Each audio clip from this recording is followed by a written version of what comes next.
El cine silente es una de las épocas más importantes en la historia del cine, y aún así es quizás la época de la que menos se habla. Lo curioso aquí es que todos estamos familiarizados con el cine mudo de una u otra forma, con sus actores, su narrativa y su música. Esperen, ¿su música? ¿Cómo va a haber música en el cine mudo? Acompáñenme en este video y les explicaré todo lo que tienen que saber para empezar a apreciar el cine silente. En sus inicios, el cine se inspiró principalmente en el teatro y la literatura para empezar a crear el lenguaje cinematográfico y la puesta en escena.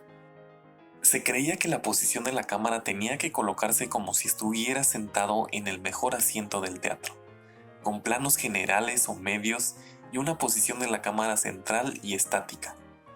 Poco a poco los cineastas fueron rompiendo todas estas reglas y los pioneros del cine empezaron a llegar y a poner la cámara en lugares nunca antes visto o empezar a experimentar con el movimiento de ella.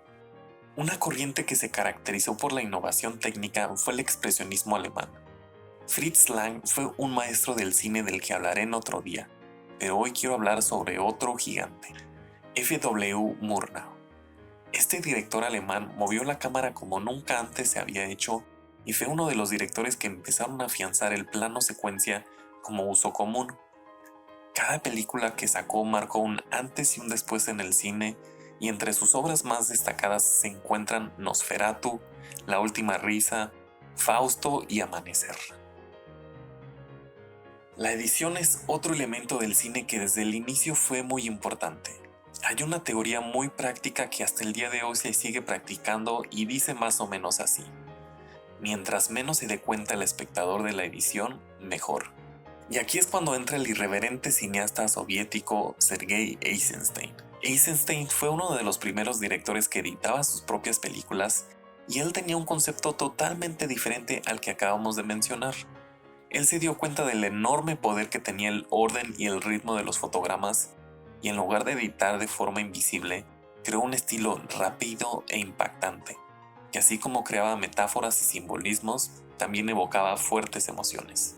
Su pasión por la edición fue tan grande que escribió varios libros que hablan únicamente de teoría del montaje. Su estilo tuvo una influencia inmediata en el cine soviético con películas como El hombre de la cámara o Tierra, pero a través del tiempo cineastas de todas las épocas han rendido tributo y apreciación a Eisenstein. Inclusive filmó en México e inspiró al cine de la época dorada del cine mexicano, pero ese es un tema que tocaremos otro día. Si hablamos de elementos icónicos de la época silente, los actores son quizá los que el público más identifica. Charlie Chaplin, Buster Keaton y Harold Lloyd fueron actores que sentaron los cimientos de la comedia. En el drama, mujeres como Lillian Gish, Mary Pickford y Maria Falconetti se llevaron todos los reflectores. Pero quizás es el horror y la fantasía en donde muchos de los actores más destacados se desenvolvieron. Por supuesto que los alemanes Emil Jennings, nuestro padrino Max Schreck, fueron actores icónicos de la época, pero me gustaría hablar de un actor que llevó la actuación a otros niveles: el hombre de las mil caras, Lon Chaney.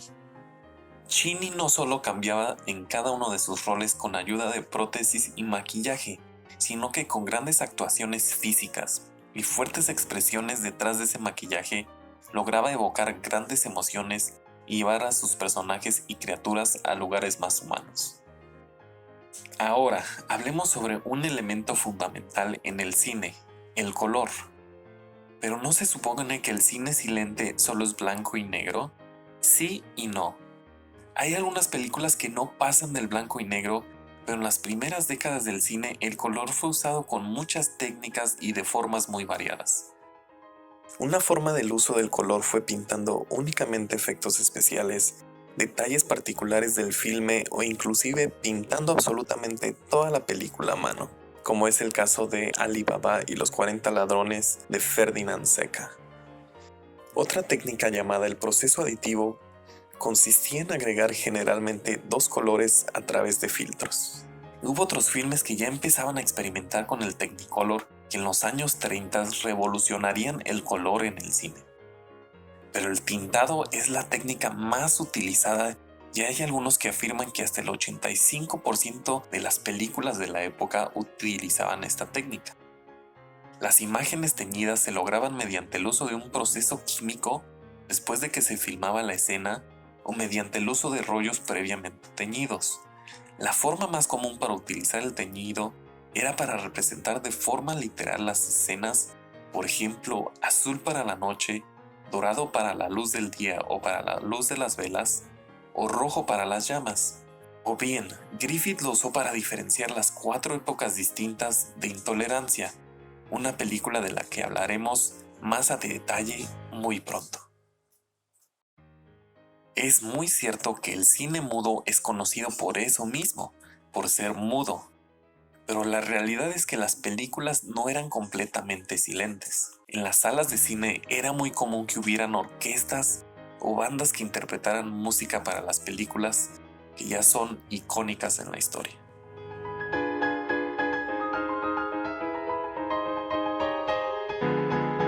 Y a pesar de que el sonido ya había sido experimentado desde tiempo atrás, realmente no se le veía mucho futuro y se creía que el cine debía de ser visual con un acompañamiento musical.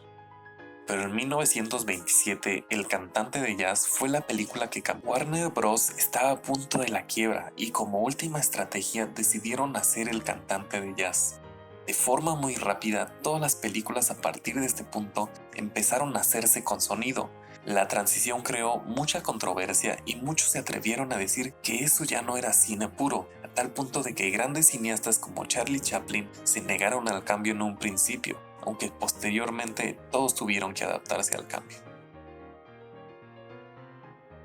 La era silente es una de las épocas más espectaculares y diversas en la historia del cine, y muchas de las historias y técnicas contemporáneas nacieron en esta época.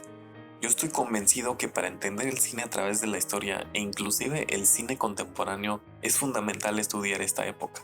Háganlo y en el proceso verán que se enamorarán del cine silente. Escríbeme en los comentarios cuáles son tus películas favoritas del cine silente y si todavía no has empezado tu aventura en esta era, te veré muy pronto en el próximo video de 10 películas para empezar a ver el cine silente. Si te gustó el video, regálame un like y compártelo. Yo soy Joshua Pérez Horseland y te doy las gracias por ver este video de Horseland Films.